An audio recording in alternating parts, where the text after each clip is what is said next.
Hello, today I will review the T-10, the Soviet Tier 9 heavy tank leading to the Object 277. So I am on this tank on Berlin and I am going with my pretty high speed to the position at this map. So this tank has a base speed of 50 kilometers per hour, so this tank doesn't have issues with speed. This tank is having instead other issues. Well, you can see that an ally killed another ally.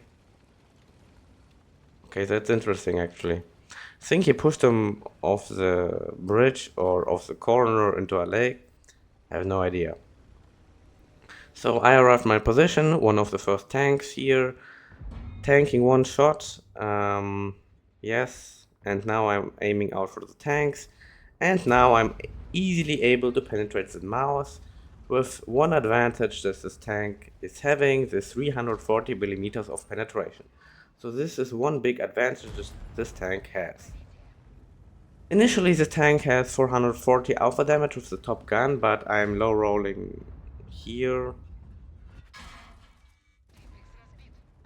Another 420 damage. So I'm just penetrating those into those weak points. I know from the E5075.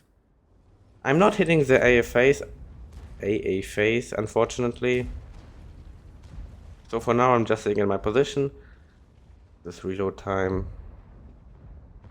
So the reload time of this tank is 10 seconds, about 10 seconds.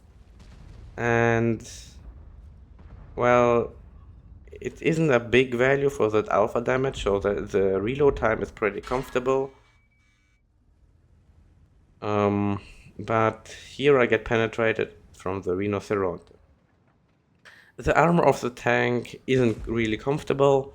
The one thing that this tank is very uncomfortable is its easily penetratable upper plate. So here I shoot the screen, this small thing, so I weren't able to penetrate. But instead I'm getting 637 damage, so that's really hurt. The armor of the tank isn't really something good or something I like about this tank. Just because by tier 10 it can be easily penetrated into the upper part of the turret, and the upper plate and the lower plate are just easily penetratable.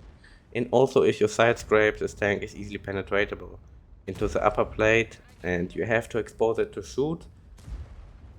And also through the tracks, it is easily penetratable. That's from what I experienced. But the penetration is good with this tank. Here I even tanked one shot, so sometimes you will tank some shots, but you shouldn't really rely on this armor and play this tank rather as a support tank. So from the accuracy, stabilization, aiming time, I didn't have any issues with this tank, so from the gun everything is pretty comfortable, except one thing, and this you will see right now a bit later, is the gun depression. So the gun depression is really bad at this tank. The gun isn't elevating down, and this can really get annoying. Here you see I'm not able to shoot him just because of the bad gun depression, and he is able to put a shot into me.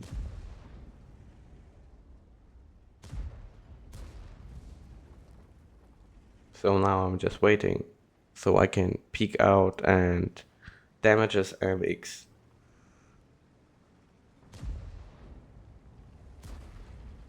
The M103 shot, so I'm trying to shoot this MX.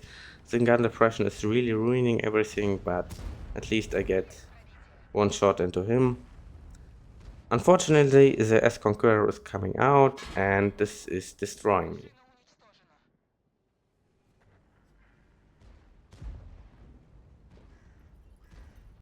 In total I dealt 3873 damage, 2 kills, 301 assists, and I tank 1850 damage.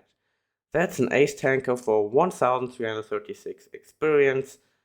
And you see, I haven't dealt as much damage, but I still got good amount of experience, and with that an ace tanker. And you also see that object 277, who is marked blue, he just destroyed the object 263 somehow. To sum up the characteristic of this tank, the gun is good. I like the gun with its good penetration, its alpha damage.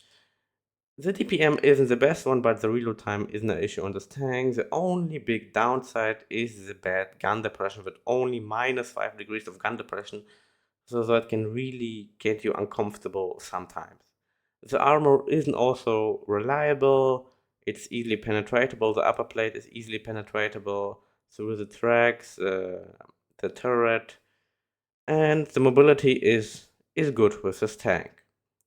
So it's a tank you just have to get through if you grind object 277, and in total I would say this isn't the best tank as a tier 9 heavy tank. So for the armor model you see upper plate easily penetratable except this spot, but even that is penetratable because it will ricochet off into a green part. So this is everything penetratable. The turret, you see the whole upper part is easily penetratable. If you put gold ammunition, then even those parts will be penetratable. And if you side scrape, like you see, this whole part is penetratable. And then also if you overturn, then the tracks will be penetratable. So you see I'm not angling as much and it's still penetratable. So the armor isn't the best part of this tank, like I already mentioned.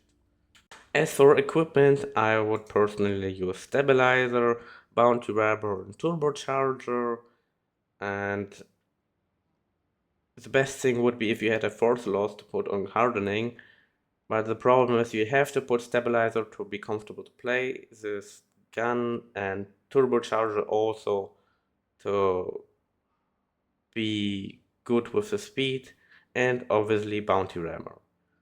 But if you don't have, for example, the tracks, then you have to put on hardening, and there I would put on hardening instead of turbocharge. You will still be 50 kilometers per hour, but personally I like going 55 instead of 50. So two options you have is this build or just this build. So that was just a short review about the T-10. Like and subscribe, and bye.